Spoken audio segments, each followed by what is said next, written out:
Welcome, everybody, to Fandom Nights, where we break down pop culture one fandom at a time. I'm Chris. I'm Dustin. And today we are talking about Avatar. I always forget this. Book 1, Chapter 4. The Warriors of Kyoshi. Right? Yep, the Warriors of Kyoshi. Not Kyoshi. Right. This was released on March 4th, 2005.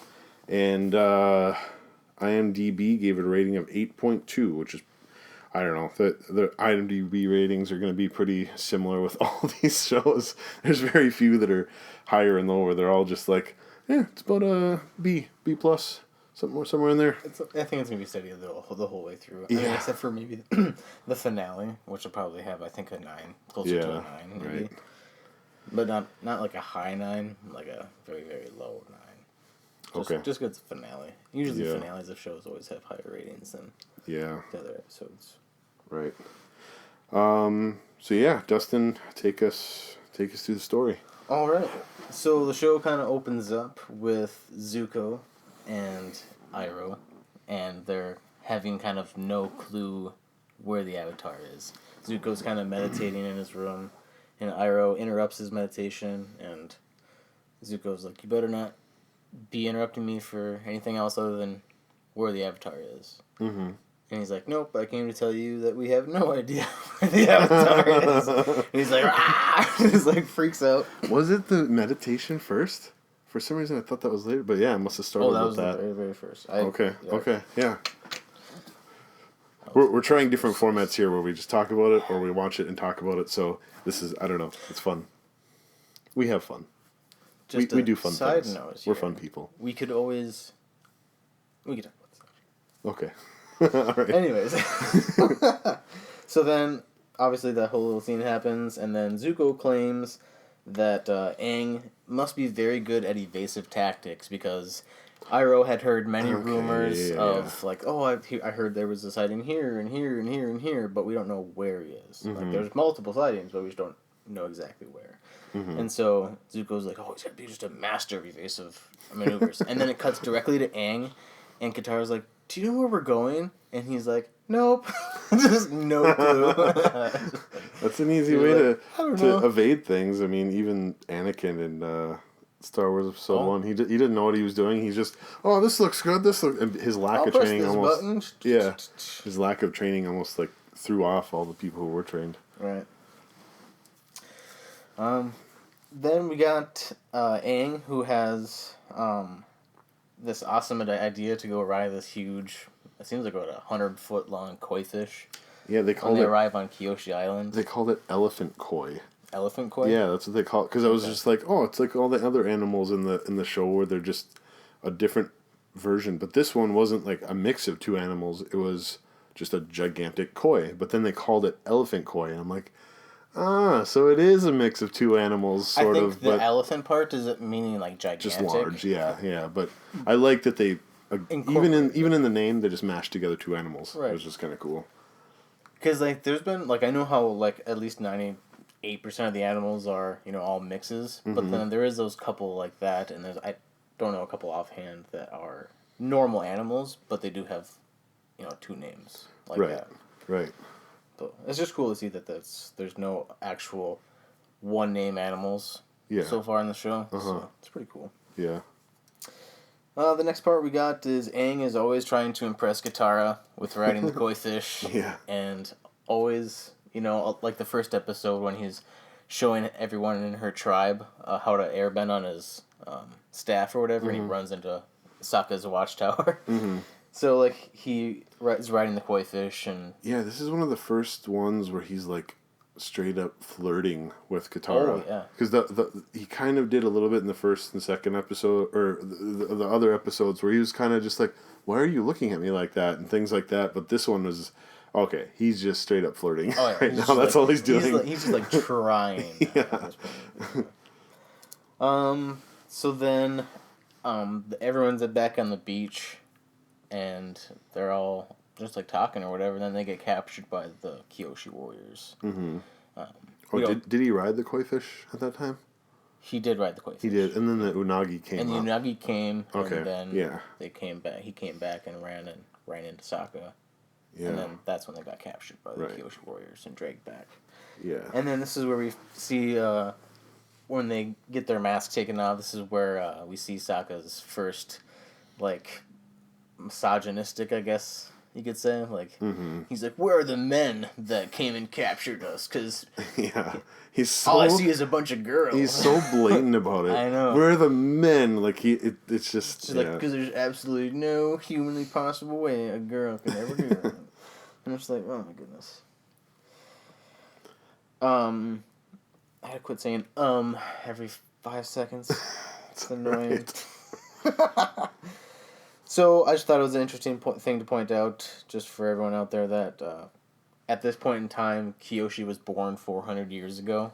Yeah. From what the person in I didn't know about that too. saying. Every amount of years in the show so far has been just 100 years. You were in the ice for exactly 100 years almost, and then Kyoshi was almost exactly 400 years ago. It's just like, It's not like 387 years. It's 400 years ago. Like, wow, this is a really important time right now, because everything just lines up perfectly right now. It just lines up in groups of tens. It's just awesome. And so, Aang, for the second time, I missed it the first time. I thought it was just important to notice because it happened for a second time in like 3 minutes. Mm-hmm. But Aang is always, again, trying to impress Katara, but now he's trying to impress the people of Kyoshi Island with his little bead trick.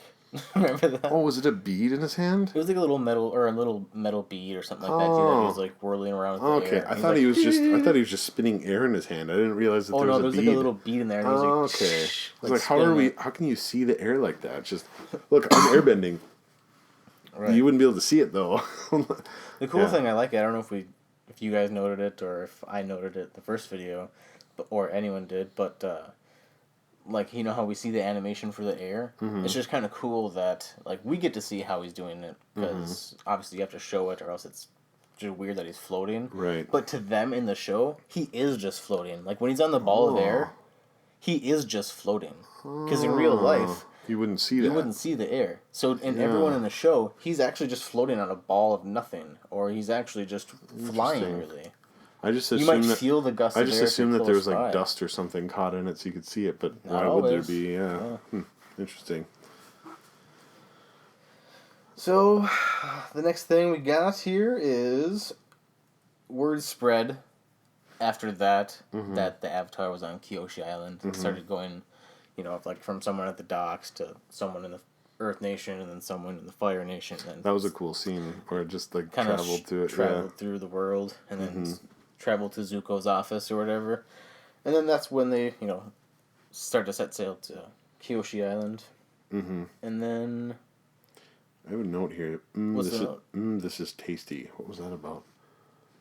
What happened that was tasty? Someone said, this is tasty. I don't know. Anyways, keep going. What?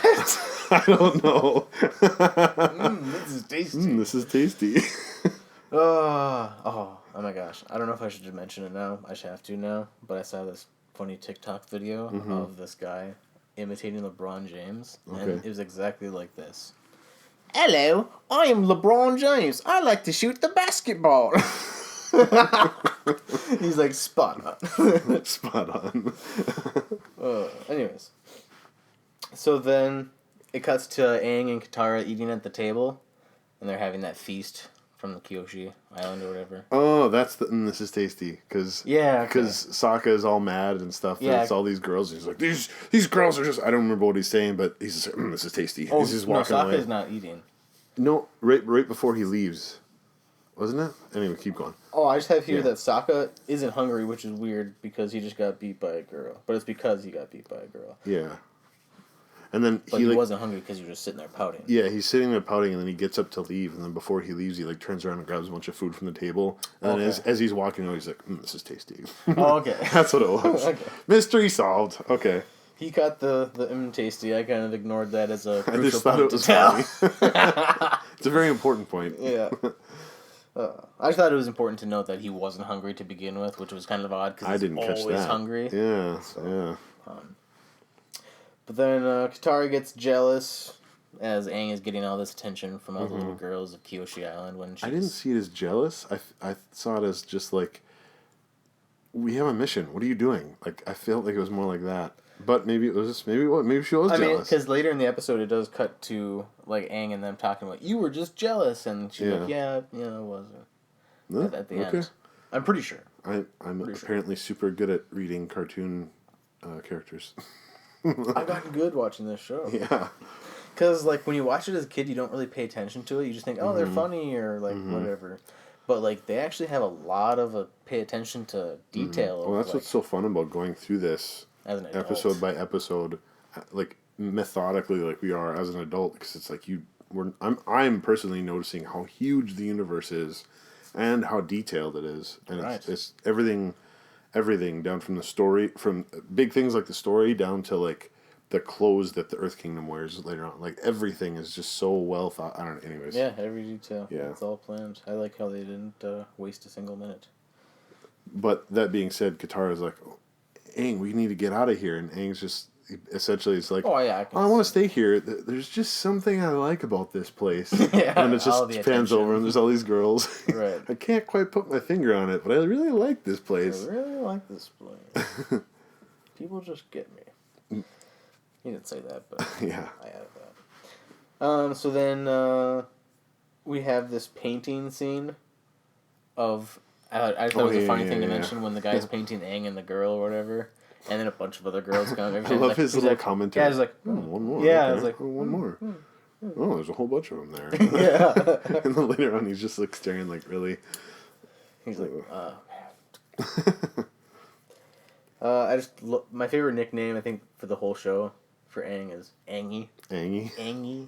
Angie. Come here, Angie. Whatever. Yeah. And Aang showing off doing some push-ups with no hands. Mm-hmm. I thought that was pretty fun because it was pretty cool. Everyone wants to be able to do that. Yeah. Do that. But then you're not really getting a chest workout, so what's the point? Yeah. You're working out your bending skills, which Just is more important. Yeah. Yeah, there you go. Mm-hmm. I didn't think about it like that. I wonder if that's like an actual thing. Yeah. I wonder if he's just showing off, or maybe that's just like an actual exercise they did, maybe too. Yeah. Who knows? Because who knows what like teachings? Because like obviously they go off of like Japanese and Chinese cultures or whatever, but like obviously they have to add their own twist because of bending, so that they use their bending within their training to help them do certain basic exercises. I know fire bending has to do a lot with the breath, but Earth is all air bending. Airbending has to have something to do with the breath, because it's your breath is like you start. You always see an emphasis when Aang is always breathing in. You always see an emphasis, especially when he does a big hit. Yeah. He always sucks in a bunch of air. And like right in that one episode where he shot the fire at the iceberg and it came and hit the ship. He goes, and you hear him just like exhaling as he does it, and so just to get it's got to be power something. out of it. I love also with all this stuff how, speaking of how good the show is, but how connected all the bending kind of is in a way. Like it's all sort of the same thing, but it's completely in its own separate category. So you can see how and why there would be an Avatar, because they're all sort of connected in a way. Oh right. Like, I don't know. You always feel like, if you could do this ability, then you could kind of do that. So then you could see how there's always a sub bending kind of stuff. You can always see how they're interconnected, because you could see lava bending. Right. Further. Right. Stuff down the line. Yeah. No. I just heard about that myself. I'm like, oh yeah. But there's a theory that like you have to be born from a earth bending parent and a fire bending parent to be able to do lava bending, which is a character in Korra who. Okay. Anyways, we'll get to that. Yeah. That's for months down the road. Any other notes here you got, or should I continue on? No. Are we talking about Sokka and his training? His like training with the Kyoshi warriors. Yeah. I haven't got to that point yet. Where are we? Or wait, I am. I think we're right there. Yeah, we are. After re-looking at my notes, so yeah, Sokka finally like apologizes and. He's like, I'd be honored to be taught by you guys. Yeah. Well, I think we missed a couple of them, but he gets beat up a couple times, and then he comes back, and then they're like, "Oh, you're back for more." But and it's within the same scene. Yeah, it's all around the same time, and then I do really like that he just humbles himself, and he's like, "I would be honored to be taught by you, like please." Right. And then to do that, you have to follow all of our customs. All of them. And then he's all like self-conscious about a dress, and they're like saying, "No, it's a warrior's thing." And then Aang just walks by. "Oh, nice dress." And he's just like, "Ah!" I love that so much. Yeah. It symbolizes this little amulet symbolizes bravery. And he's like, "Yeah, I look pretty awesome. Nice dress." Just like back to ground zero. Yep. It's funny. Oh, one question I did have. Yeah. There's a scene where they throw his boomerang out or something like that, and it hits a tree. Is it snowing on the ground? It's winter time there, because it hits a tree and a whole bunch of snow falls down. But it's like a different colored snow. And it doesn't seem like it is winter time. It doesn't seem like anyone's cold. And Aang, obviously, he jumps in the water, and he's like, cold! It is winter time. It is? It is. Okay. Because when they go throughout the show, it says the summer of next year is when the comet comes. Oh, okay. It must starts be like in the winter, just and then coming into spring or something like that. I think it must be like end of December, early January. Okay. Of like the next year. Yeah. Well, I think right now we're still in the end of December or something like that. Okay. Yeah. I don't think the year is quite switched over. The whole episode, I was like, oh yeah, this is like. What I never really thought about it, but then I'm like, no one's really cold. Everyone's wearing just normal clothes, but then all of a sudden there's snow falling off a tree. Like, what the heck? But, yeah, different. Who knows what? We're so used to this modern climate that we have no idea what it would be like without factories and all this human. Yeah. Because, I mean, I'm not going to get into all of that, but, like, you have to kind of slightly admit that humans pollute the earth. Yeah. In some form or fashion, whether it's small scale or big scale. But yeah.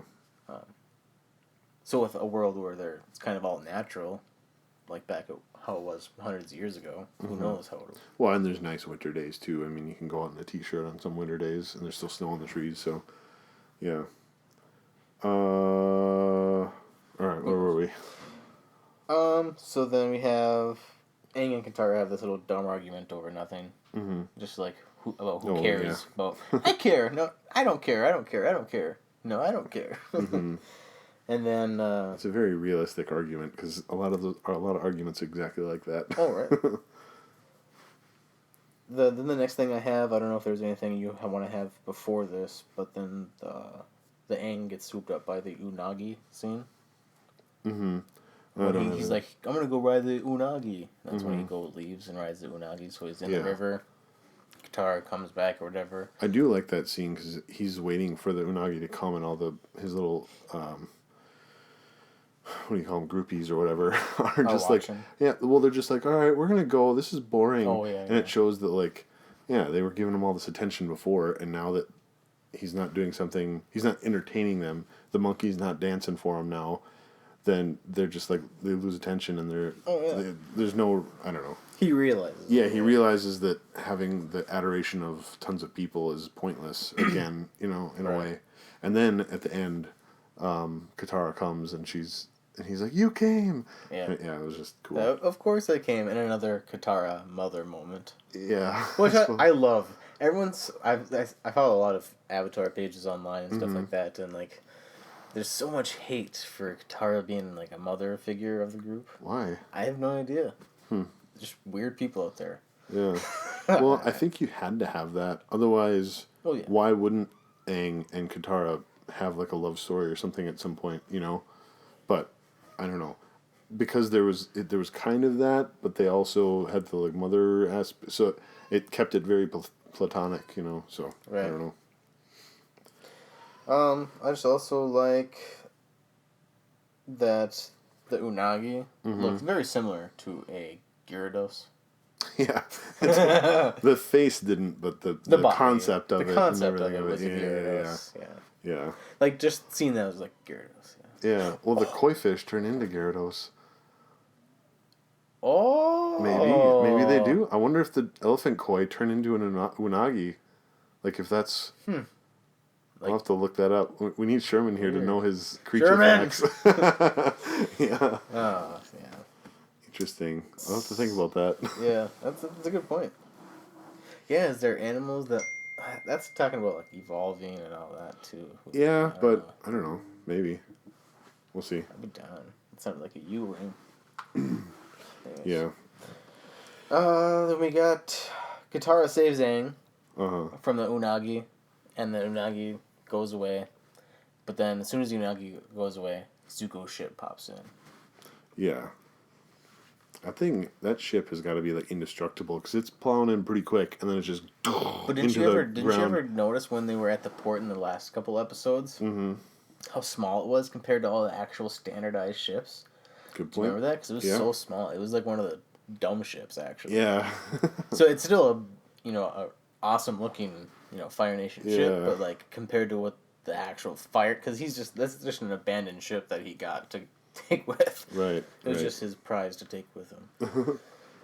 But yeah, I don't really have any notes on the whole them invading and fight scene and all this different stuff. Really? It was just fun to watch. You're just watching. There's just all this cool stuff happening. Right. The funny part was when Sokka and what's her name, the warrior princess Suki is her name. Suki. Yeah, I don't remember what he says, but she kisses him and she's like, "I'm a warrior," and then she kisses him and a girl.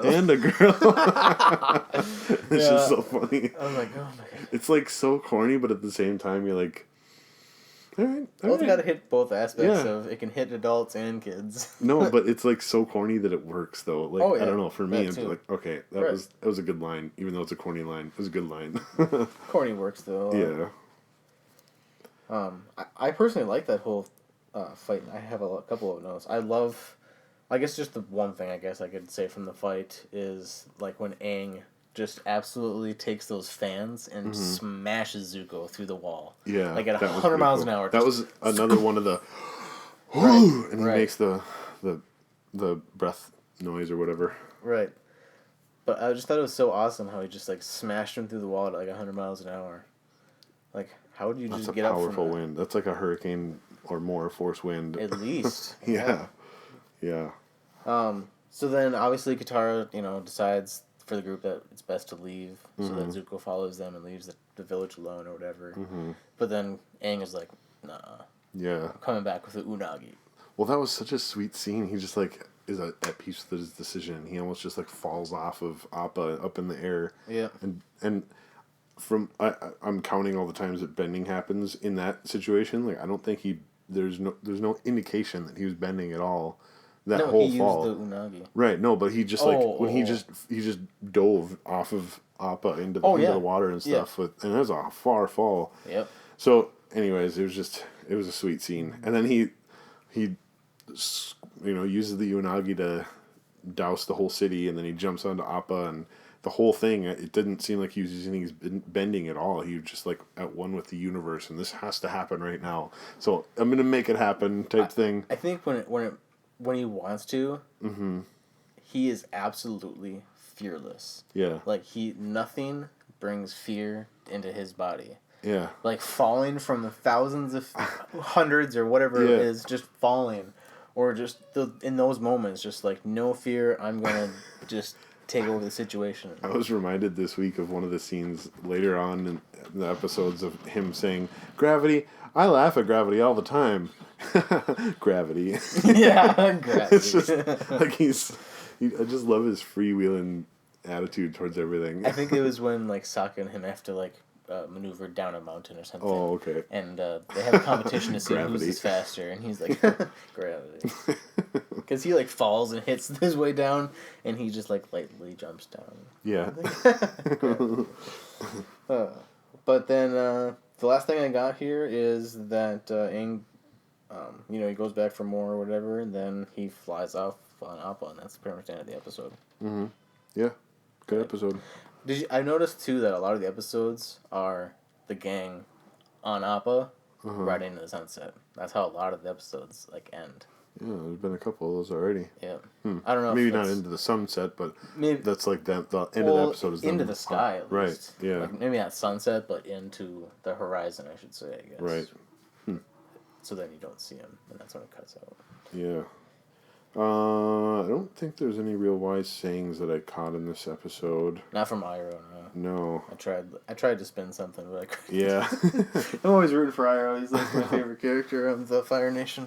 Bending numbers. There was 3 times that they water bent, 0 earth bending, which, man, the next episode, there's a lot of earth bending.